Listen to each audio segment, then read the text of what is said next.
Oshéa. Chapitre 1. La parole de Jéhovah qui vint à Oshéa le fils de Béhéri au jour d'Ouzia, de Yotam, d'Ahaz et de Hiskia, roi de Juda, et au jour de Yarobam le fils de Joach, le roi d'Israël. Début de la parole de Jéhovah par Oshéa. Jéhovah dit alors à Oshéa, « Va, prends-toi une femme de fornication et des enfants de fornication, parce que vraiment par la fornication le pays se détourne de derrière Jéhovah. » Alors il alla et prit Gomère, la fille de Diblaïm, ainsi elle devint enceinte, et par la suite lui donna un fils. Puis Jéhovah lui dit, « Appelle-le du nom de Yisraël, car encore un peu de temps et il me faudra faire rendre des comptes pour les meurtres de Yisraël contre la maison de Yéhou, et à coup sûr je ferai cesser la royauté de la maison d'Israël. Oui, il arrivera en ce jour-là que je briserai bel et bien l'arc d'Israël dans la basse plaine de Yisraël. » Alors elle devint de nouveau enceinte et mit au monde une fille. Et il lui dit, « Appelle-la du nom de Lo-Ruhama, car je ne recommencerai plus à faire miséricorde à la maison d'Israël, parce que je les enlèverai vraiment. Mais à la maison de Juda je ferai miséricorde. Oui, je les sauverai par Jéhovah leur Dieu. Mais je ne les sauverai ni par l'arc, ni par l'épée, ni par la guerre, ni par les chevaux, ni par les cavaliers. » Elle sevra finalement Lo-Ruhama, puis elle devint enceinte et mit au monde un fils.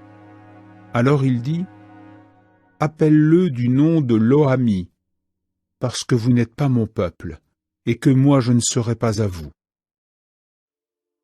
Et le nombre des fils d'Israël deviendra vraiment comme les grains du sable de la mer, qui ne peuvent ni se mesurer, ni se compter. Oui, il arrivera que dans le lieu où on leur disait « Vous n'êtes pas mon peuple », on leur dira « Les fils du Dieu vivant ».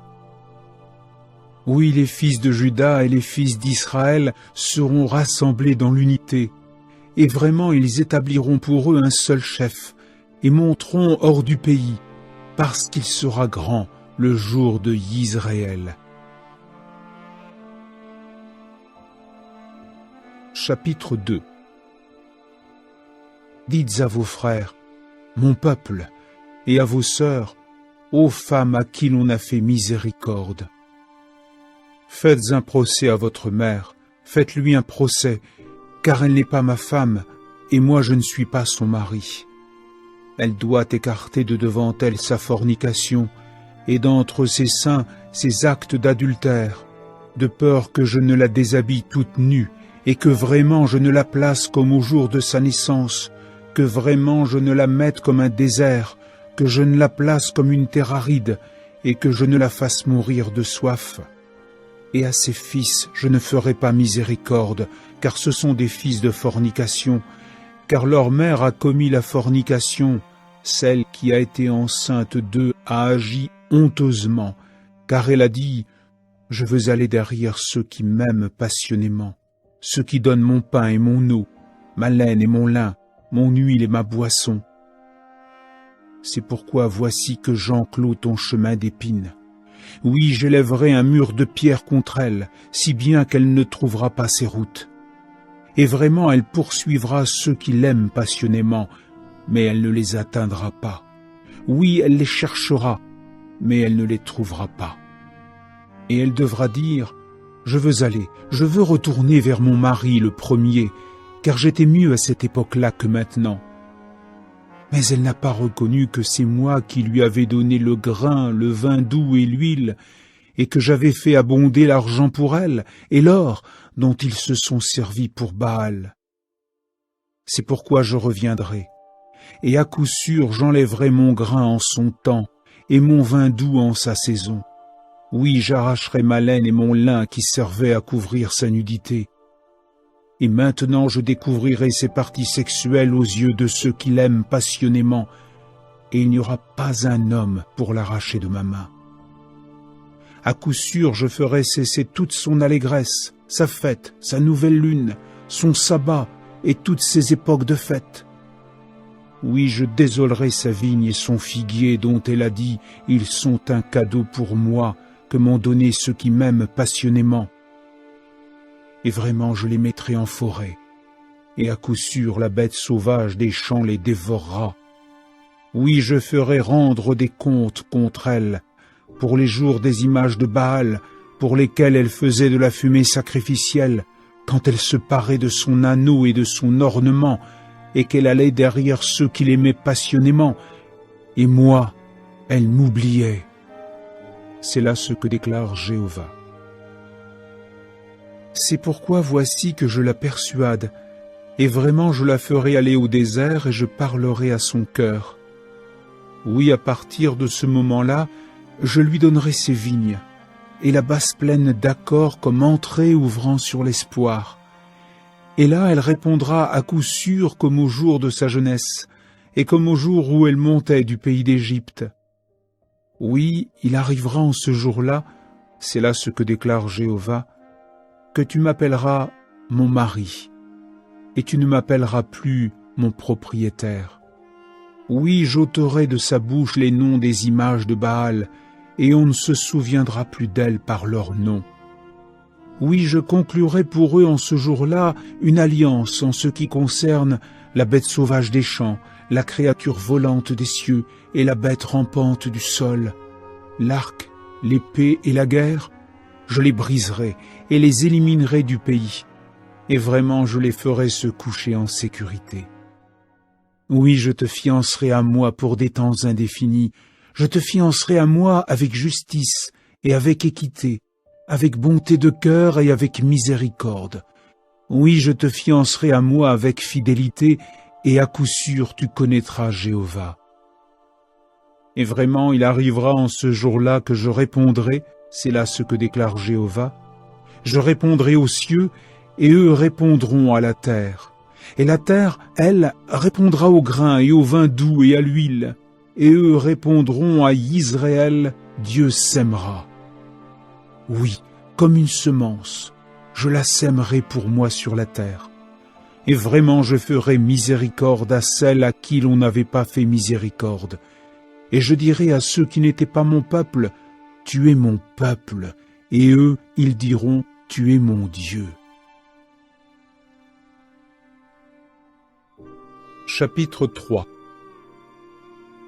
Puis Jéhovah me dit, va de nouveau, aime une femme aimée d'un compagnon et commettant l'adultère, comme pour l'amour de Jéhovah à l'égard des fils d'Israël, tandis qu'eux se tournent vers d'autres dieux et aiment les gâteaux de raisins secs. J'en fis donc l'acquisition pour moi avec 15 pièces d'argent, un homère d'orge et un demi-homère d'orge. Puis je lui dis, pendant de longs jours tu resteras là comme mienne, tu ne dois pas commettre la fornication, et tu ne dois pas appartenir à un autre homme, et moi aussi je serai pour toi. C'est que pendant de longs jours les fils d'Israël resteront sans roi et sans prince, sans sacrifice et sans colonne, sans éphod ni toraphim. Ensuite les fils d'Israël reviendront, et à coup sûr chercheront Jéhovah leur Dieu, et David leur roi. Oui, ils viendront en frémissant vers Jéhovah et vers sa bonté dans la période finale des jours. Chapitre 4. Entendez la parole de Jéhovah, ô fils d'Israël, car Jéhovah est en procès avec les habitants du pays. Car il n'y a ni vérité, ni bonté de cœur, ni connaissance de Dieu dans le pays. On prononce des imprécations, on pratique la tromperie, on assassine, on vole, On commet l'adultère? Voilà ce qui s'est répandu. Oui, le meurtre touche le meurtre. C'est pourquoi le pays sera en deuil, et tous ceux qui y habitent dépériront à coup sûr, avec la bête sauvage des champs et avec la créature volante des cieux. Même les poissons de la mer seront réunis dans la mort. Cependant, que nul homme ne combatte, et que nul homme ne reprenne, car ton peuple est comme ceux qui combattent contre un prêtre.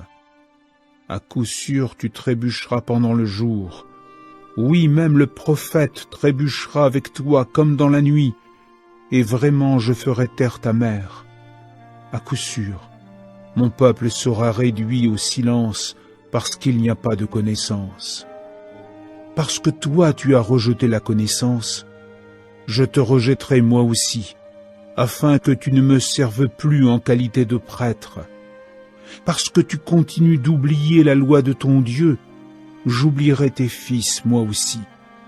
En proportion de la multitude qu'ils sont, c'est ainsi qu'ils ont péché contre moi. Ma gloire, ils l'ont échangée contre le déshonneur. Le péché de mon peuple, voilà ce que sans cesse ils dévorent, et vers leur faute ils continuent de porter leur âme. Et vraiment il en sera du peuple comme du prêtre, et à coup sûr je ferai rendre des comptes contre eux pour leur voie, et leur manière d'agir, je les ferai revenir sur eux. Oui, ils mangeront, mais ils ne se rassasieront pas. Oui, ils traiteront les femmes en prostituées, mais ils ne s'accroîtront pas, car ils ont cessé de tenir compte de Jéhovah lui-même. Fornication, vin et vin doux, voilà ce qui ôte les bons mobiles. Mon peuple continue d'interroger son idole de bois, et c'est leur bâton, celui qu'on porte à la main, qui continue de les renseigner. Parce que l'esprit de fornication les a fait errer, et par la fornication ils sortent de dessous leur Dieu. Sur les sommets des montagnes ils sacrifient, et sur les collines ils font de la fumée sacrificielle, sous le gros arbre, le styrax et le grand arbre, parce que son ombre est bonne. C'est pourquoi vos filles commettent la fornication, et vos belles-filles commettent l'adultère. Je ne ferai pas rendre de compte contre vos filles parce qu'elles commettent la fornication, ni contre vos belles-filles parce qu'elles commettent l'adultère. Car eux, les hommes, c'est avec les prostituées qu'ils s'isolent, et c'est avec les prostituées sacrées qu'ils sacrifient, et un peuple qui ne comprend pas sera foulé aux pieds. Même si tu commets la fornication, ô Israël, que Juda ne devienne pas coupable. Ne venez pas à Gilgal, ne montez pas à Beth-Aven, et ne jurez pas aussi vrai que Jéhovah est vivant, car telle une vache obstinée, Israël est devenu obstiné. Est-ce maintenant que Jéhovah les fera paître comme un jeune bélier dans un vaste espace? Éphraïm est lié aux idoles, laissez-le. Leur bière de blé terminée, ils ont vraiment traité la femme en prostituée. Ses protecteurs ont vraiment aimé le déshonneur. Un vent l'a enveloppé de ses ailes, et ils auront honte de leur sacrifice. Chapitre 5. Entendez ceci, ô prêtres, faites attention, ô maison d'Israël, et vous, ô maison du roi, prêtez l'oreille, car c'est vous que concerne le jugement, parce que vous êtes devenus un piège pour Mitzpah, et comme un filet tendu sur le Tabor. Dans l'œuvre de tuerie, les apostats se sont enfoncés profond, et j'ai été une exhortation pour eux tous. Pour moi, j'ai connu Éphraïm, et Israël ne m'a pas été caché. Car maintenant, ô Éphraïm, tu as traité les femmes comme des prostituées, Israël s'est souillé. Leur manière d'agir ne permettent pas leur retour à leur Dieu, parce qu'il y a un esprit de fornication au milieu d'eux, et Jéhovah lui-même, ils ne l'ont pas reconnu. L'orgueil d'Israël a témoigné à sa face. Israël et Éphraïm trébuchent dans leurs fautes. Juda aussi a trébuché avec eux. Avec leur petit bétail et avec leur gros bétail, ils sont alors allés chercher Jéhovah, mais ils ne l'ont pas trouvé. Il s'était retiré d'eux. Ils ont trahi Jéhovah lui-même, car ils sont devenus pères de fils étrangers. Maintenant, un mois les dévorera avec leur part. Sonnez du cor à Gibéa, de la trompette à Rama. Poussez un cri de guerre à Beth-Aven. Derrière toi, ô Benjamin, ô Éphraïm, tu deviendras un objet de stupéfaction au jour de la réprimande. Parmi les tribus d'Israël, je fais connaître des paroles dignes de foi. Les princes de Juda sont devenus comme des gens qui reculent une frontière. Sur eux je déverserai ma fureur comme de l'eau. Éphraïm est opprimé, écrasé dans la justice, car il s'était décidé à marcher derrière son adversaire. Et moi j'ai été comme la mite pour Éphraïm, et comme la pourriture pour la maison de Juda. Et Éphraïm a vu sa maladie, et Juda son ulcère. Alors Éphraïm est allé en Assyrie, et a envoyé des messagers vers un grand roi. Mais celui-là a été incapable de vous guérir, et il n'a pas pu vous débarrasser d'un ulcère par quelque remède. Car je serai comme un jeune lion pour Éphraïm, et comme un jeune lion à crinière pour la maison de Juda. Moi, je déchirerai et je m'en irai, j'emporterai, et il n'y aura personne qui délivre. Je m'en irai, oui, je retournerai en mon lieu jusqu'à ce qu'ils portent leur culpabilité. Et à coup sûr, ils chercheront ma face. Quand ils seront dans une situation critique, ils me chercheront. Chapitre 6. Venez et revenons à Jéhovah, car il a déchiré, mais il nous guérira. Il a frappé sans relâche, mais il nous pansera. Il nous rendra la vie après 2 jours. Le 3e jour, il nous fera lever, et nous vivrons devant lui. Et nous voulons connaître, nous voulons poursuivre, afin de connaître Jéhovah. Comme l'aurore, sa sortie est solidement établie. Et il viendra à nous comme une pluie torrentielle, comme une pluie printanière qui abreuve la terre. Que te ferai-je, ô Éphraïm? Que te ferai-je, ô Juda, alors que votre bonté de cœur est comme les nuages du matin et comme la rosée qui s'en va de bonne heure? C'est pourquoi il faudra que je les taille par les prophètes, il faudra que je les tue par les paroles de ma bouche, et les jugements sur toi seront comme la lumière qui sort, car c'est à la bonté de cœur que j'ai pris plaisir, et non au sacrifice, et à la connaissance de Dieu, plutôt qu'aux holocaustes. Mais eux, comme l'homme tiré du sol, ils ont violé l'alliance, c'est là qu'ils m'ont trahi. Gilead est une ville de gens qui pratiquent ce qui est malfaisant, leur trace, c'est du sang. Comme lorsqu'on guette un homme, la société des prêtres, ce sont des bandes de maraudeurs. Sur le bord du chemin, ils assassinent à Shochem parce qu'ils se sont complètement livrés au dérèglement. Dans la maison d'Israël, j'ai vu une chose horrible. Là, il y a de la fornication chez Éphraïm. Israël s'est souillé. D'autre part, ô Juda, une moisson a été décidée pour toi quand je ramènerai les captifs de mon peuple. Chapitre 7. Au moment même où je veux apporter la guérison à Israël, alors la faute d'Éphraïm est réellement mise à découvert, ainsi que les choses mauvaises de Samarie, car ils ont pratiqué le mensonge et le voleur arrive. Oui, la bande de maraudeurs s'élance au dehors. À leur cœur, ils ne disent pas que je me souviendrai bel et bien de toute leur méchanceté. Maintenant, Leurs manières d'agir les ont entourées, elles sont devant ma face. Par leur méchanceté, ils réjouissent le roi, et par leur tromperie, les princes. Eux tous sont des adultères, pareils à un four allumé par le boulanger, qui cesse d'attiser depuis qu'il a pétri la pâte jusqu'à ce qu'elle soit levée. Au jour de notre roi, des princes se sont rendus malades. Il y a de la fureur à cause du vin.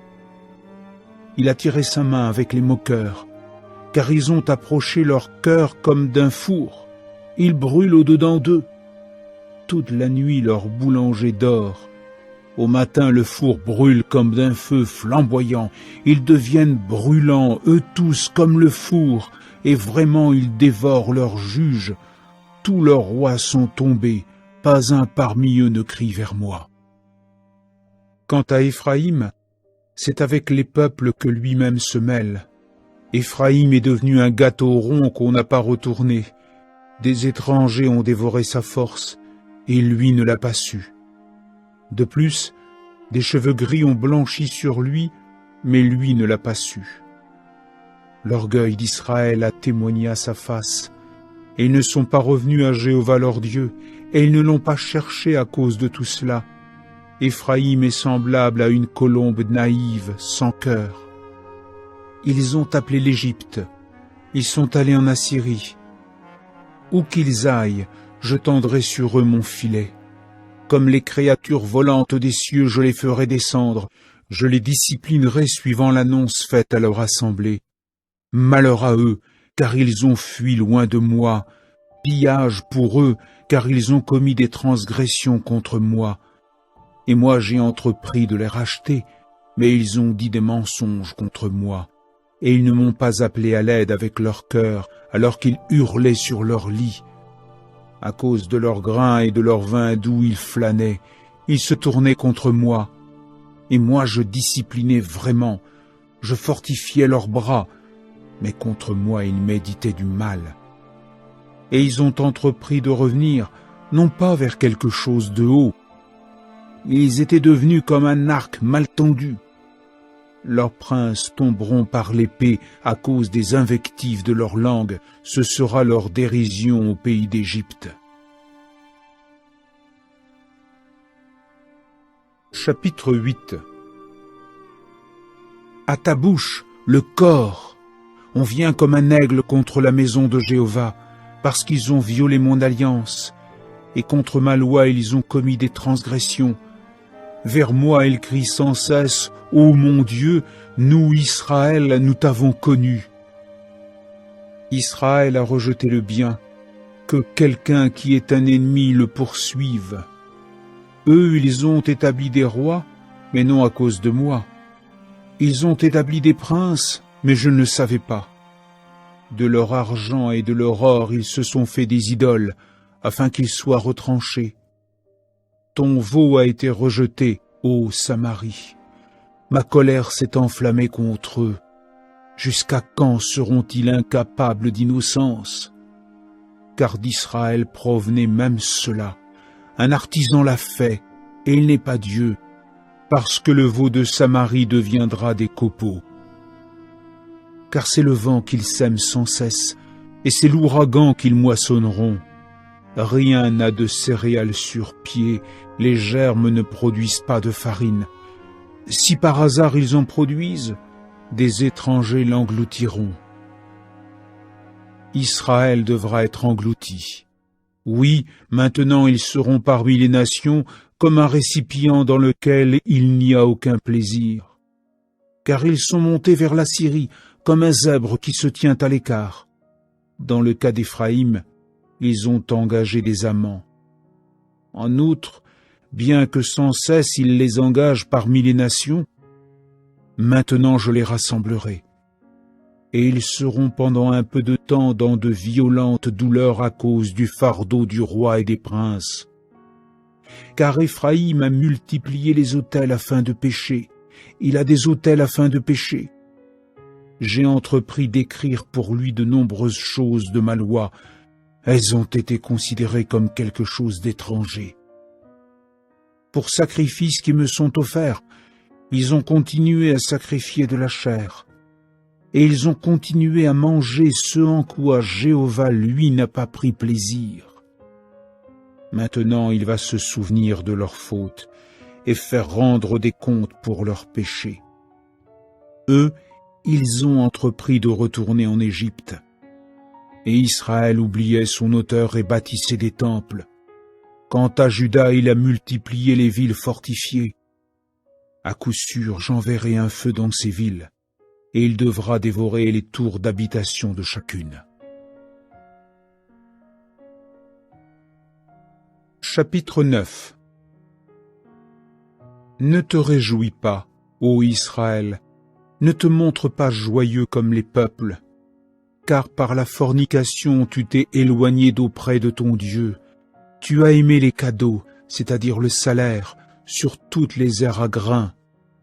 L'air de battage et le pressoir ne les nourrissent pas, et le vin doux la décevra. Ils ne continueront pas d'habiter au pays de Jéhovah. Éphraïm devra retourner en Égypte, et en Assyrie ils mangeront ce qui est impur. Ils ne continueront pas de verser du vin pour Jéhovah, et leurs sacrifices ne lui seront pas agréables. Ils sont pour eux comme le pain des temps de deuil. Tous ceux qui en mangent se souilleront, car leur pain est pour leur âme même. Il n'entrera pas dans la maison de Jéhovah. Que ferez-vous au jour de la réunion et au jour de la fête de Jéhovah? Car voilà qu'ils devront s'en aller à cause du pillage. L'Égypte les rassemblera, Memphis les enterrera. Quant à leurs choses désirables d'argent, les orties en prendront possession, les buissons épineux seront dans leurs tentes. Oui, ils viendront les jours où l'on s'occupera d'eux. Oui, ils viendront les jours du paiement mérité. Ils le sauront, ceux d'Israël. Il sera sot, le prophète. Il sera dément, l'homme aux paroles inspirées, à cause de l'abondance de ta faute. Oui, l'animosité étant abondante. Le guetteur d'Éphraïm était avec mon Dieu. Pour ce qui est du prophète, il y a un piège d'oiseleurs sur tous ses chemins. Il y a de l'animosité dans la maison de son Dieu. Ils se sont enfoncés profond dans la perversion, comme au jour de Gibéa. Il se souviendra de leurs fautes, il s'occupera de leurs péchés. Comme des raisins dans le désert, j'ai trouvé Israël. Comme la figue précoce sur un figuier en son commencement, j'ai vu vos ancêtres. Eux, ils sont venus vers Baal de Péor. Ils se sont alors voués à la chose honteuse, et ils sont devenus immondes comme l'objet de leur amour. Pour ce qui est d'Éphraïm, comme une créature volante, leur gloire s'envole, si bien qu'il n'y a pas d'accouchement, pas de ventre fécondé, pas de conception. En effet, bien qu'ils élèvent leurs fils, oui, je les priverai alors d'enfants, de sorte qu'il n'y aura pas d'hommes, car malheur à eux aussi, quand je me détournerai d'eux. Éphraïm, que j'ai vu comme Tyr planté sur un terrain de pâture, oui, Éphraïm est destiné à faire sortir ses fils vers un tueur. Donne-leur, ô Jéhovah, ce que tu dois donner. Donne-leur une matrice qui avorte et des seins qui se dessèchent. Toute leur méchanceté était à Gilgal, car c'est là qu'il m'a fallu les haïr. À cause de la perversité de leur manière d'agir, je les chasserai de ma maison. Vraiment, je ne continuerai pas de les aimer. Tous leurs princes se montrent obstinés. Oui, Éphraïm sera abattu. Oui, leur racine se desséchera. Ils ne produiront pas de fruits. En outre, s'ils enfantent, je ferai vraiment mourir les choses désirables de leur ventre. Mon Dieu les rejettera, car ils ne l'ont pas écouté, et ils deviendront des fugitifs parmi les nations. Chapitre 10. Israël est une vigne qui dégénère. il continue à porter du fruit pour lui-même. En proportion de l'abondance de son fruit, il a multiplié ses autels. En proportion de ce que son pays a de bon, ils ont dressé de bonnes colonnes. Leur cœur est devenu hypocrite. Maintenant ils seront reconnus coupables. Quelqu'un brisera leurs autels, il pillera leurs colonnes, car maintenant ils diront « Nous n'avons pas de roi, car nous n'avons pas craint Jéhovah. Quant au roi, que fera-t-il pour nous ?» Ils prononcent des paroles, ils font de faux serments, ils concluent une alliance, et le jugement a germé comme une plante vénéneuse dans les sillons des champs. Pour le veau idole de Beth-Aven, les habitants de Samarie auront peur, car à son sujet son peuple sera vraiment en deuil, ainsi que ses prêtres des dieux étrangers, ceux qui étaient joyeux à son sujet à cause de sa gloire, parce qu'elle sera partie pour l'exil, loin de lui. Lui-même, quelqu'un l'amènera en Assyrie, comme cadeau pour un grand roi. C'est la honte qu'Éphraïm recueillera, et Israël aura honte de son conseil. Oui, Samarie et son roi seront réduits au silence, comme un rameau qu'on a arraché dérive à la surface des eaux. Oui, ils seront anéantis, les hauts lieux de Beth-Aven, le péché d'Israël. Épines et chardons monteront sur leurs autels, et vraiment les gens diront aux montagnes « Couvrez-nous » et aux collines « Tombez sur nous ». Depuis les jours de Gibéa tu as péché, ô Israël. Là ils s'arrêtèrent. À Gibéa, la guerre contre les fils d'injustice ne réussit pas à les atteindre. Quand ce sera mon envie, alors je les disciplinerai. Oui, des peuples se réuniront contre eux quand ils seront attelés à leurs deux fautes. Et Éphraïm était une génisse bien dressée, aimant battre le grain, et moi, j'ai passé sur son beau cou. Je fais que quelqu'un chevauche Éphraïm, Juda laboure, Jacob herse pour lui. Semez pour vous dans la justice, moissonnez selon la bonté de cœur, travaillez pour vous une terre arable, quand c'est le temps de rechercher Jéhovah, jusqu'à ce qu'il vienne vous enseigner la justice. Vous avez labouré la méchanceté, c'est l'injustice que vous avez moissonnée. Vous avez mangé le fruit de la tromperie, car tu as eu confiance dans ta voix, dans la multitude de tes hommes forts. Il s'est élevé un tumulte parmi ton peuple, et toutes tes villes fortifiées seront pillées comme du pillage par Chalman de la maison d'Arbel au jour de la bataille, quand la mère fut mise en pièces à côté de ses fils. Ainsi vous fera-t-on à coup sûr, ô Béthel, à cause de votre extrême méchanceté. Oui, à l'aurore, le roi d'Israël devra être réduit au silence. Chapitre 11. Quand Israël était un garçon, alors je l'ai aimé, et d'Égypte j'ai appelé mon fils. Ils les ont appelés. Dans cette même mesure, ils se sont éloignés de devant eux. Aux images de Baal, ils sacrifiaient, et pour les images taillées, ils faisaient de la fumée sacrificielle. Mais quant à moi, j'ai appris à marcher à Éphraïm, les prenant sur mes bras, et ils n'ont pas reconnu que je les avais guéris. Je les tirai avec les cordes de l'homme tiré du sol, avec les cordons de l'amour, si bien que je suis devenu pour eux comme ceux qui soulèvent un joug sur leur mâchoire, et avec douceur j'ai apporté de la nourriture à chacun. Il ne reviendra pas au pays d'Égypte, mais la Syrie sera son roi, parce qu'ils ont refusé de revenir. Oui, l'épée tournoiera dans ses villes, elle supprimera ses barres, elle dévorera à cause de leurs conseils. Mon peuple est porté à l'infidélité envers moi. Vers le haut on l'appelle, pas un ne se lève. Comment pourrais-je t'abandonner, ô Éphraïm? Comment pourrais-je te livrer, ô Israël? Comment pourrais-je te mettre comme Adma? Comment pourrais-je te placer comme Tseboïm? Mon cœur a changé en moi. En même temps, mes compassions sont devenues brûlantes. Je ne manifesterai pas ma colère ardente.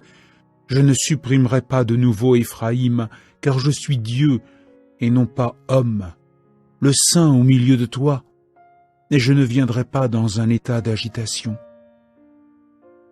Derrière Jéhovah ils marcheront, comme un lion il rugira, car il rugira, lui, et des fils viendront en tremblant de l'ouest, ils viendront en tremblant de l'Égypte comme un oiseau, et du pays d'Assyrie comme une colombe. Oui, je les ferai habiter dans leur maison. C'est là ce que déclare Jéhovah. Éphraïm m'a entouré de mensonges, et la maison d'Israël de tromperies.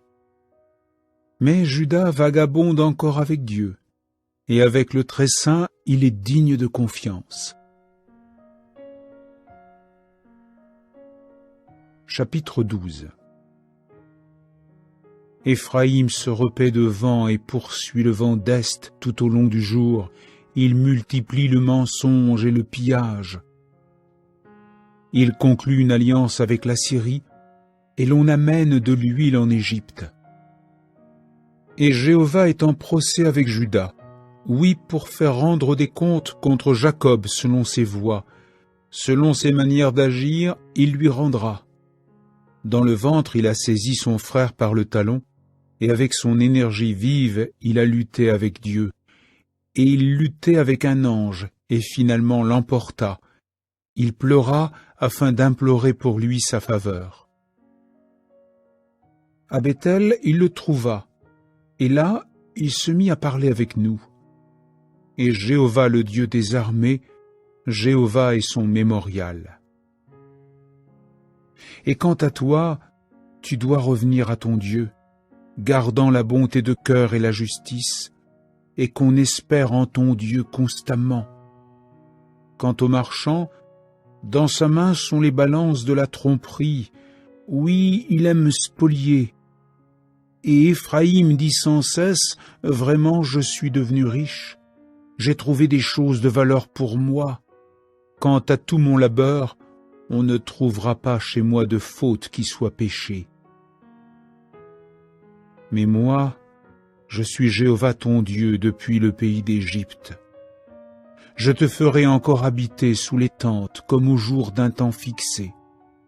J'ai parlé aux prophètes, et moi j'ai multiplié les visions, et par la main des prophètes je n'ai cessé de proposer des similitudes. Avec Gilead, il y a eu des choses magiques, également des mensonges. À Gilgal, ils ont sacrifié des taureaux. En outre, leurs autels sont comme des tas de pierres dans les sillons des champs. Et Jacob s'enfuit alors aux campagnes de Syrie, et Israël servait pour une femme, et pour une femme il garda les moutons. Et par un prophète Jéhovah fit monter Israël d'Égypte, et par un prophète il fut gardé. Éphraïm a fait offense jusqu'à l'amertume, et il laisse sur lui ses meurtres, et son opprobre, son grand maître le lui rendra. Chapitre 13. Quand parlait Éphraïm, on tremblait. Il avait du poids en Israël. Mais il devint coupable à propos de Baal et mourut. Et maintenant ils pêchent encore, et se font une statue en métal fondu avec leur argent, des idoles selon leur intelligence, œuvre d'artisans que tout cela. Ils leur disent que les sacrificateurs qui sont des hommes embrassent des veaux. C'est pourquoi ils deviendront comme les nuages du matin, et comme la rosée qui s'en va de bonne heure, comme la balle qui est emportée de l'air de battage, et comme la fumée sortant de l'ouverture du toit. Mais moi je suis Jéhovah ton Dieu depuis le pays d'Égypte. Tu ne connaissais pas de Dieu, excepté moi, et il n'y avait de sauveur que moi. Moi je t'ai connu au désert, dans le pays des fièvres. Selon leur pâturage, ils se sont alors rassasiés. Ils se sont rassasiés et leur cœur a commencé de s'élever. C'est pourquoi ils m'ont oublié. Et je deviendrai pour eux comme un jeune lion. Comme un léopard près du chemin, sans cesse je regarderai. Je les rencontrerai comme une ours qui a perdu ses petits, et je déchirerai le verrou de leur cœur. Je les dévorerai là comme un lion. La bête sauvage des champs les mettra en pièces. À coup sûr, cela te supprimera, ô Israël, parce que c'était contre moi, contre ton aide. Où donc est ton roi, pour qu'il te sauve dans toutes tes villes? Et tes juges, dont tu as dit, donne-moi un roi et des princes. Alors je t'ai donné un roi dans ma colère, et je l'ôterai dans ma fureur. La faute d'Éphraïm est enveloppée, son péché est conservé avec soin. Les douleurs de la femme qui accouche, voilà ce qui lui surviendra. C'est un fils qui n'est pas sage, car le moment venu, il ne s'arrêtera pas quand les fils sortiront de la matrice. De la main du Sheol je les rachèterai, de la mort je les ramènerai. Où sont tes aiguillons, ô mort? Où est ton pouvoir de destruction, ô Sheol? La compassion sera cachée à mes yeux. Si lui, le fils des roseaux, porte du fruit en abondance, un vent d'est, le vent de Jéhovah, viendra. Du désert il monte, il desséchera sa source et tarira sa fontaine. Celui-là pillera le trésor de toutes les choses désirables. Samarie sera tenue pour coupable, car vraiment elle est rebelle contre son Dieu. Par l'épée ils tomberont, leurs enfants seront mis en pièces, et leurs femmes enceintes, elles, seront éventrées. Chapitre 14. Reviens donc, ô Israël, à Jéhovah ton Dieu, car tu as trébuché dans ta faute. Prenez avec vous des paroles et revenez à Jéhovah. Dites-lui, vous tous, puisses-tu pardonner la faute? Accepte ce qui est bon, et nous voulons offrir en retour les jeunes taureaux de nos lèvres. La Syrie ne nous sauvera pas, nous ne monterons pas sur des chevaux, et nous ne dirons plus, ô notre Dieu, à l'œuvre de nos mains, parce que c'est par toi que l'on fait miséricorde à l'orphelin de père. Je guérirai leur infidélité, je les aimerai de mon plein gré, parce que ma colère s'en est retournée de dessus lui. Je deviendrai comme la rosée pour Israël. Il fleurira comme le lys, il enfoncera ses racines comme le Liban. Ses jeunes pousses sortiront, sa dignité deviendra comme celle de l'olivier, et sa senteur comme celle du Liban. Ils habiteront de nouveau à son ombre, ils feront pousser du grain, ils bourgeonneront comme la vigne, son mémorial sera comme le vin du Liban. Éphraïm dira, qu'ai-je encore à faire avec les idoles? À coup sûr, moi je répondrai, et je continuerai de le regarder. Je suis comme un genévrier luxuriant. Oui, c'est de moi que sera trouvé du fruit pour toi. Qui est sage pour comprendre ces choses, avisé pour les savoir? Car les voies de Jéhovah sont droites. Ce sont les justes qui y marcheront, mais ce sont les transgresseurs qui y trébucheront.